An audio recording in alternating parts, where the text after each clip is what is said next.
In the year 1988, in the country of Armenia, there was this wonderful family of the many families that were living there. And the name of the husband is Samuel and his wife is Danieli. And both of them had a young son. And it was their practice to send their son to school every day, like any other parents. And the father made it a point to tell him one thing every day. And that one thing was, my son, go take care, be good. No matter what, I will always be there for you. This was one thing he said to his son every day. No matter what, I will always be there for you. His son went, Armand. He's gone to school. And the parents were getting ready.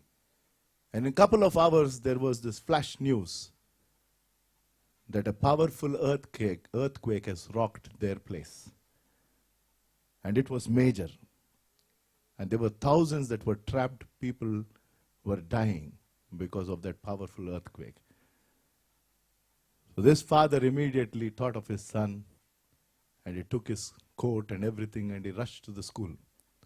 The school collapsed, and there were rescue efforts being made. It was cordoned off. But this father pushed others aside, and he went in. He knew exactly where his son's class was, but he couldn't recognize because of that rubble. And he started moving those stones and digging in. Obviously, the people who were there, who were professionals in rescuing, said that you are wasting your time, and in fact, you are adding to the misery. You know, it will only make things worse. Help us get to the people who are trapped there. He said, no, my son is there. I know he is there. I have to do my job. Please let me dig in. And he continued to do that. And after some time, there was another rescue worker who said, leave this job to us. We've been doing it for hours now. He said, I've been doing it for hours as well. If you want, please help me. But I want to dig in. So he continued doing that. And finally, he could hear the voice of his son because he kept calling his name. And finally, he was able to reach out his hand. And he said, Armand, are you there? He said, Dad, I am there. Then his dad took a big sigh of relief. Finally, I got to my son. He said, come on, I'm giving my hand, come out. He said, I have my friends here. You first pull them out. I know you will be there for me. First get them out. His dad was able to pull out 11 more children who were trapped there. And after which, the last boy was Armand. And he said, were you not afraid? The son who was trapped in that situation, young as he was, he said, I was never afraid because I knew you will always be there for me. That boy trusted his dad. And that speaks of the faithfulness of our Heavenly Father.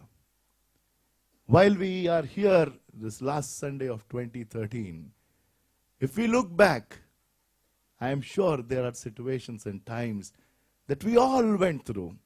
Not everything was good, not everything that we expected happened, but yet I'm sure for all those who are here who have known Jesus as their Savior and who are living wonderful lives by the strength of our God, will say, great is His faithfulness, right?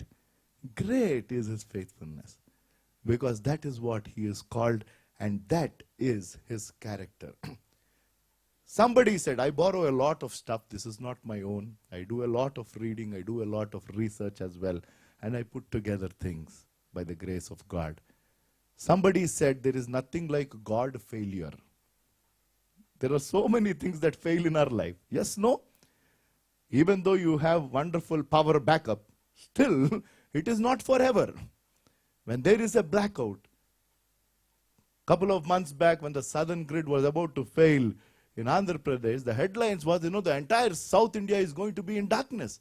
And a lot of places experienced, hours of, power interruption, right? Our cars can break down, even though it is brand new. Anything and everything can break down. Lot of things can fail, but there is nothing like God's failure. That means to say that our God cannot stop working. Hallelujah. Right? He can't. That is against his nature. Our God is constantly at work, 24/7. He is at work and he never fails. He never fails. So keeping this thought in mind for the next few minutes, we go to that familiar passage. Many a times this is there on the wedding cards, Great is his faithfulness. Generally, and even in other areas. It is from Lamentations chapter 3, verse 22 and 23. If you read the small book written by Jeremiah, Jeremiah is known to be called as the weeping prophet because he has been so prayerful and burdened for the people of Israel that he continued to plead on behalf of them. And it made no impact. And if you read this whole book, it is all about, his effort to tell the people of Israel that God is going to judge. Why don't you turn to the Lord? Move away from your wickedness. And he keeps telling all of that all through. And in all of those verses, this one verse stands out. This is the only comforting verse in this entire book of Lamentations. And it talks of three things. The first thing is, it talks about his love. The second one, it talks about life. And the third one, it talks about the Lord.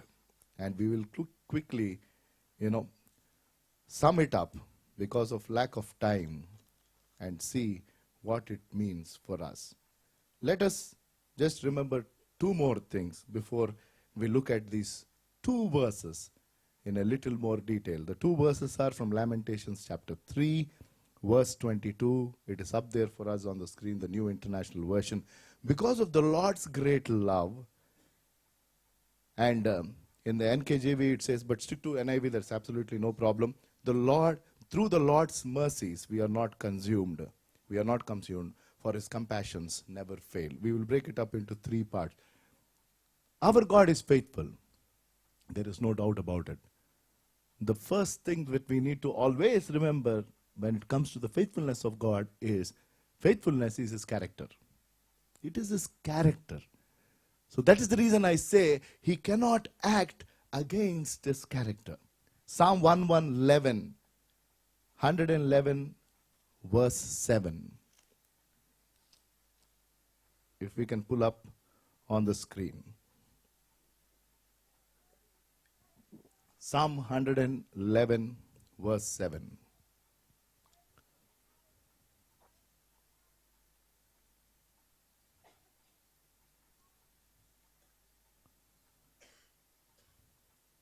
The works of his hands are verity and judgment.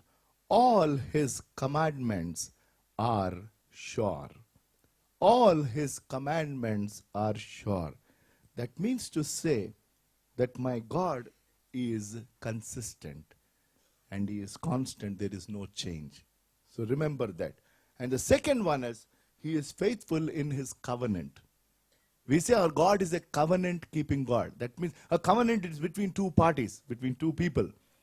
That means there is an agreement from God's side. And whenever God makes an agreement, remember that he can never break that covenant.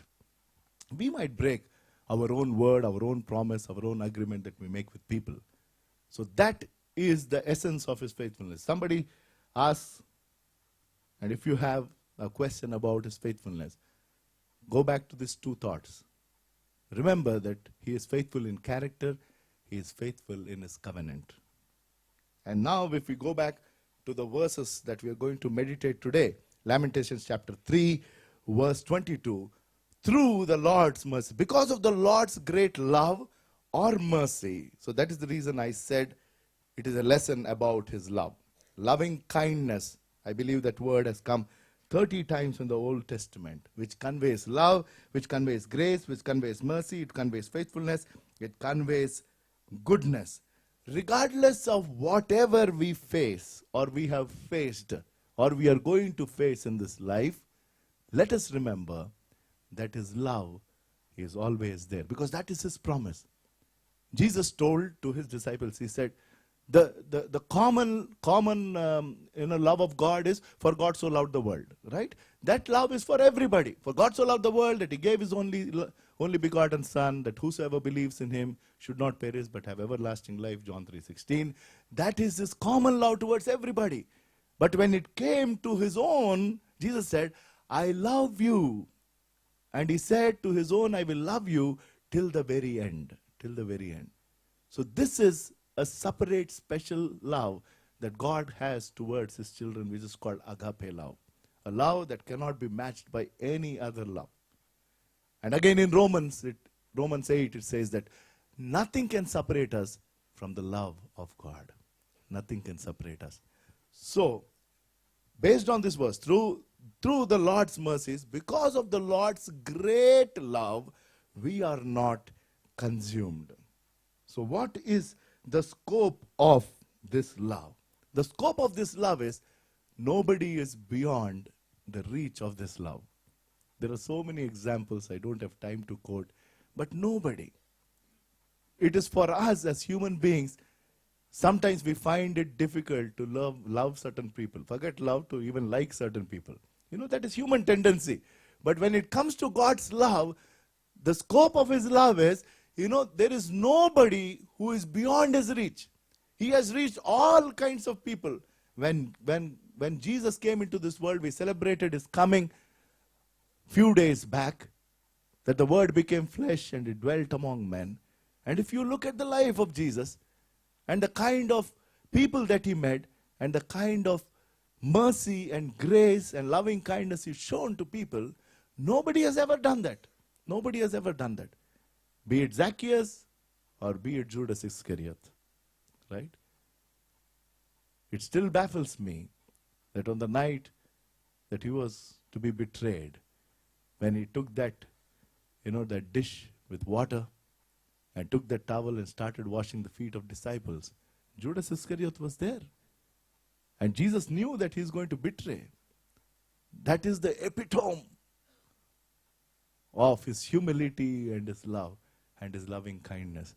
He washed the feet of the very person who is going to betray Him the very next hour. Think about it. Nobody could ever do that. So that is His scope. That is His scope. If you ever feel that you're not being loved, there is nobody for you, please look at Him, for His scope is there for you to love.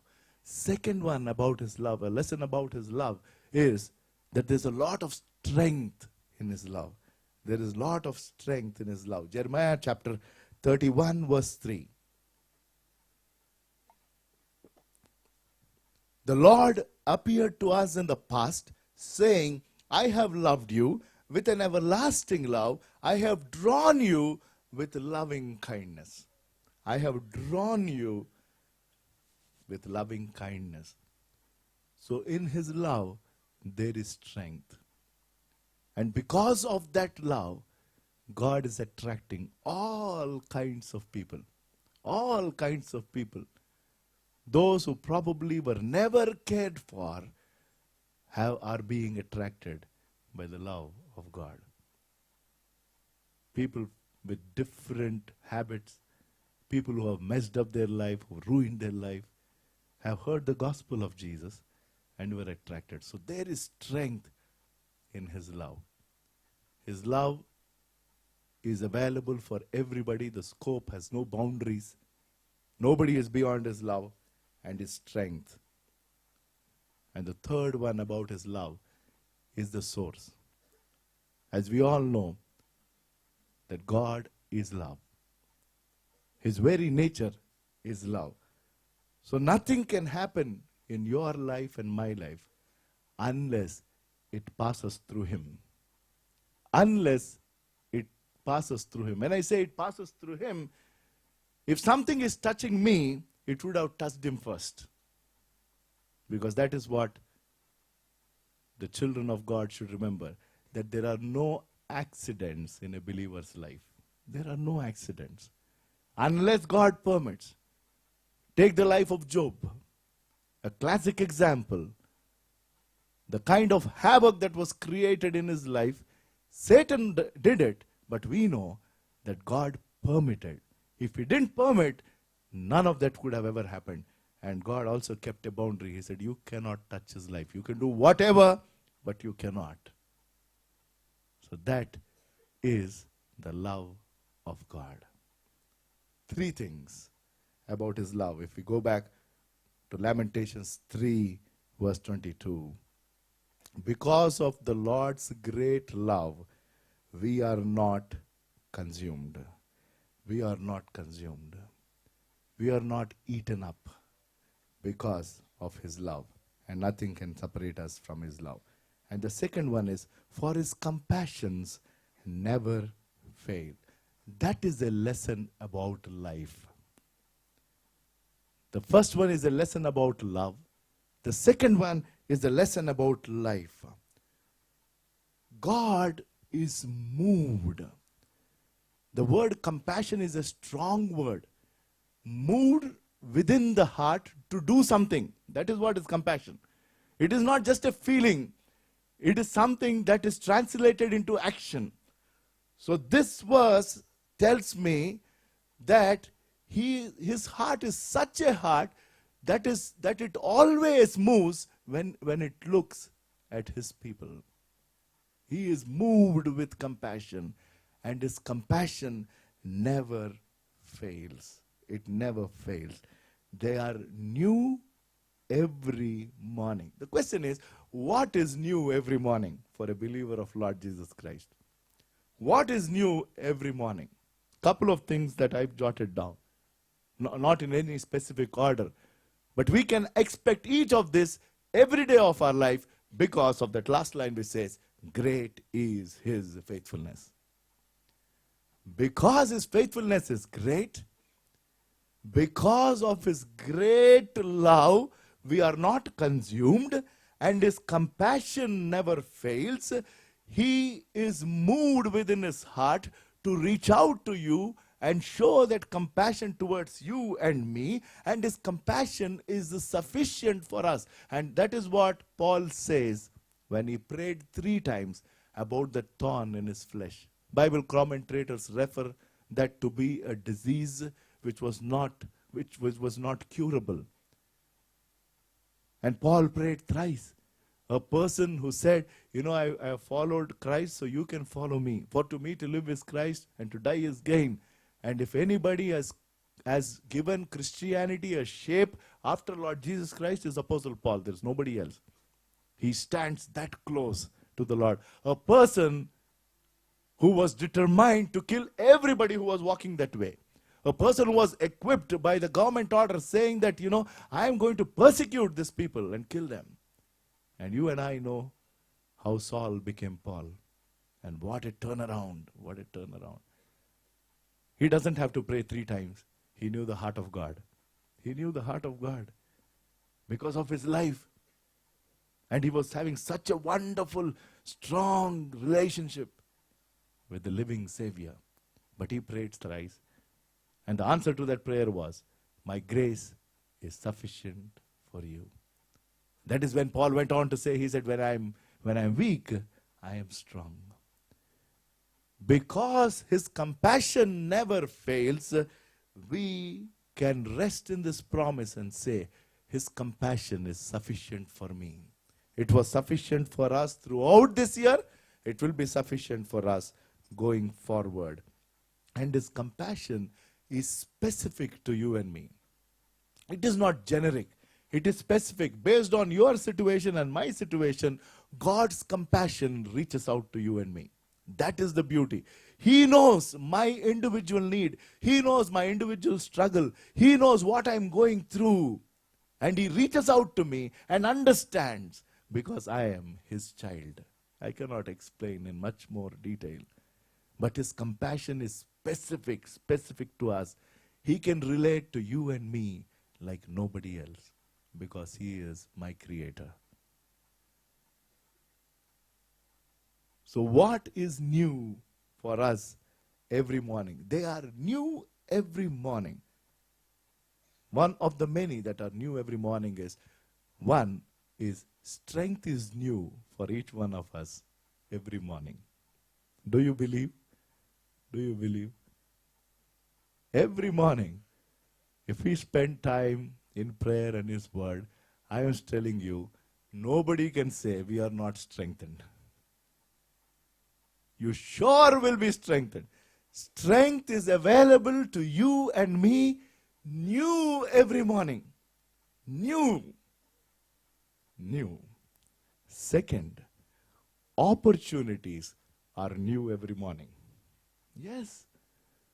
I've told this, I think couple of months back.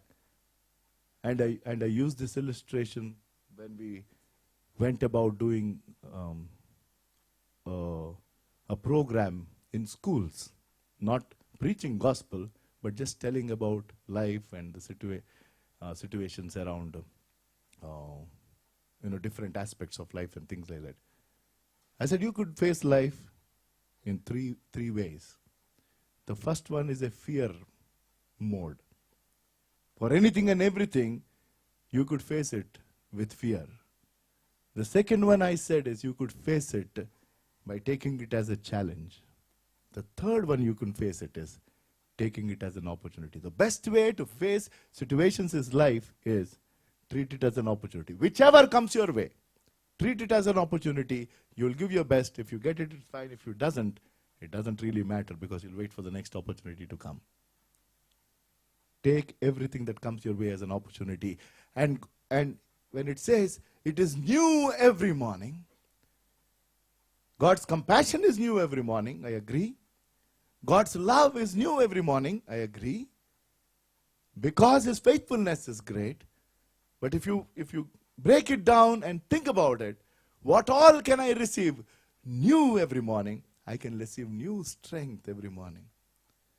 Because this physical body, the strength of this physical body deteriorates day by day, year on year, right?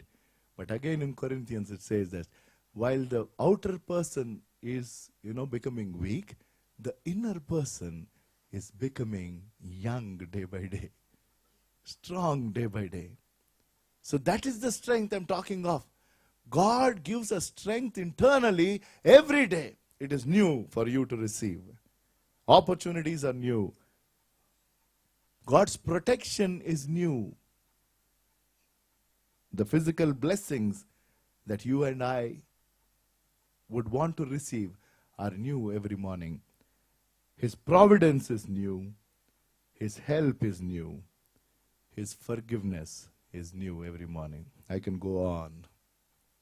So anything that comes to your mind, you and I can receive new every morning when we come to His presence. The last one is in the next verse. Verse 23. Lamentations 3 verse 23. They are new every morning. Great is His faithfulness. Great is His faithfulness. We could meditate on this for hours. But I am breaking it up into a couple of things. And just to leave it so that you go back and think about it. Great is His faithfulness. I said His faithfulness is about His character. His faithfulness is about His... the other one I said is character. And the second one is His covenant. He is faithful in the covenant that He makes with you and me. He is faithful because of His character. And that is constant and that is consistent. Now when we think about His faithfulness, look at His faithfulness in these couple of aspects. One is His presence. And His word is there. Lo, I am with you always, even unto the end of this world or age. Right? So His presence is always with us. As we go through life, as we move on from this year to next year, and keep facing every day, remember there are certain things that I'm going to receive new every morning. And His faithfulness is always there. And it's so very great. So remember, when we say God's faithfulness, remember that His presence is with me. And I could quote different uh, aspects from the Bible or different instances that happened in the Bible, which goes to prove that His presence was always there. Be it when the disciples were struggling in the boat, He was not in the boat, He was somewhere else. He saw them even while He was on that mountaintop praying. He saw these people struggle, He walked on the water and reached out. There was the other time when He was in the boat itself, He was taking rest somewhere down, and they were caught in a storm, and still He came to their rescue, and so on and so forth. His presence is with us. Second is, His performance is with us. Our God is a God who performs. Our God is a God who brings about great miracles. But many a times, when you look at our life, when I looked at my own life and how things went about, both in my job that I am involved in, and also in the ministry, there were a lot of things that I felt which could have been done better. But my question was, why couldn't I do it better? Probably I have not involved Him completely. Maybe at times I trusted more on my ability than reaching out to Him and saying, Lord, I need your strength. And that is the reason when certain things didn't happen the way they were supposed to happen. It is not that He is not able. It is about we not trusting His ability. Our God is a God who performs. And when we say great is His faithfulness, you need to say, Lord, I believe that you're going to bring about great things in my life. And I depend on you. And I depend on you. The third one is the providence that we have. Look back. Take time. I've been emphasizing this in the morning and today as well. Before we realize we will take part in the 31st night. And then we move on. But stop for a few minutes. Stop for a few hours. Take time all alone and reflect and see what all has happened and how God has been proving His faithfulness.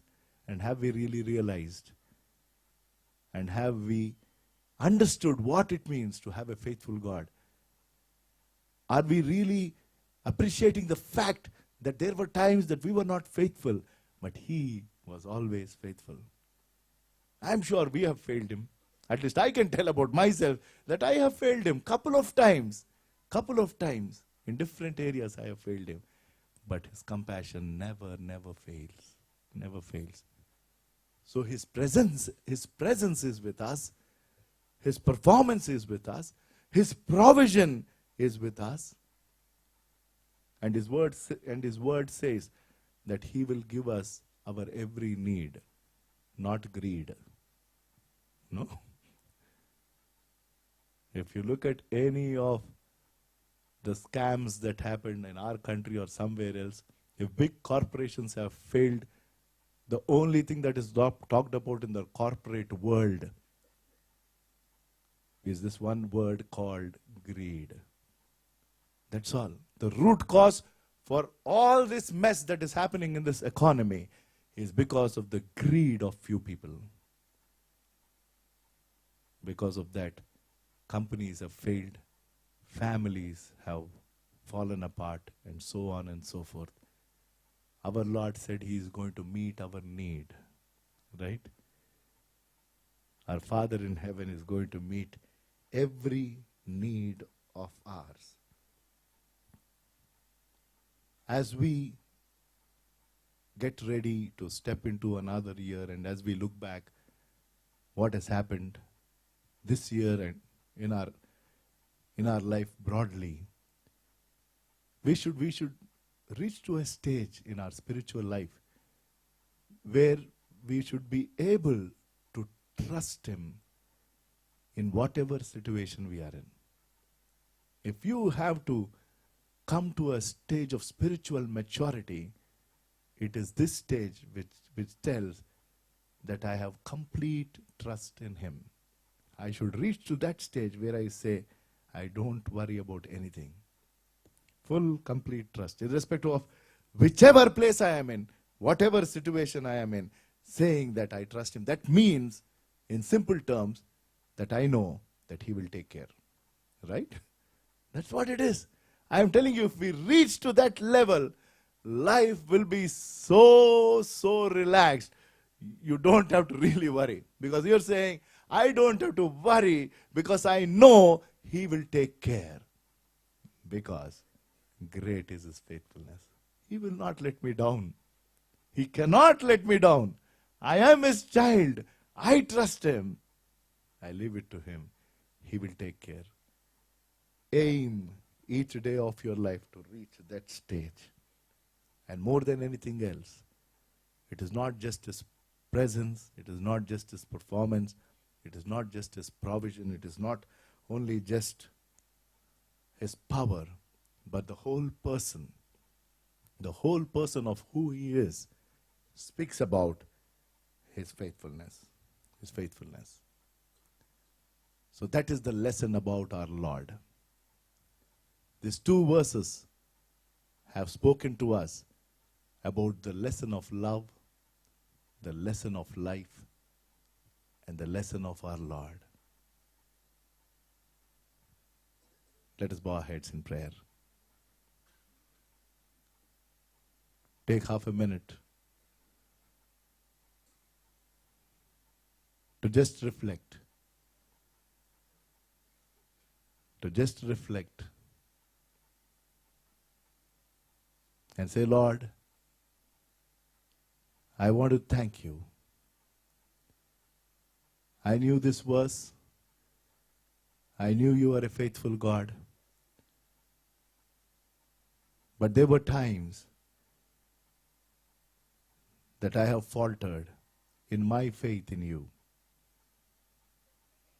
When we say great is his faithfulness, we are telling that we have faith in him.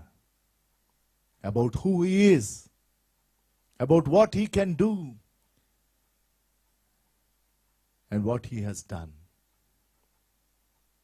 If we have faltered, it is time to correct ourselves and say, Lord, thank you for your love. Thank you for teaching us about life.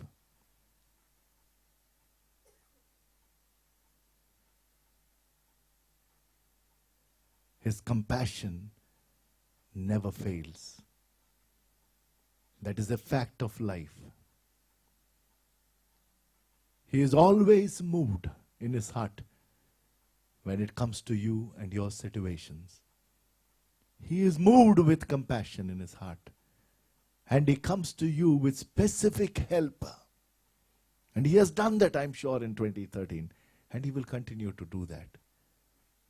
And that compassion, brother, sister, friend, church, is sufficient. Is sufficient. And the greatest lesson about our Lord is that he is faithful. His presence is with us. He will continue to perform on your behalf. He provides. And that is his personality.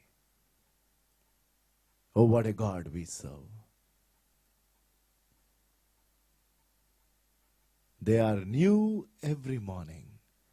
God's blessings, God's provision, God-given opportunities, God's strength, God's forgiveness, and so on and so forth, are available to us new every morning. Like God gave manna every day to the children of Israel for 40 years. Now, he gives us a lot more new every morning. Gracious Heavenly Father, we thank you, we praise you. We are just touched by the way you work in our lives. You never fail, oh God. There were so many things that keep failing in our lives. Our health might fail, our wealth might fail. Our friends may fail us. and so many other things. But you can never fail, God. You are constantly at work. And you are working so that things can work for the good of us. Help us to love you the way you expect us to love you. Thank you, Lord, for your word. As we reflect upon what has happened and gone by, you have given us courage and strength to look forward, because you are with us till the very end. In Jesus' name we pray. Amen.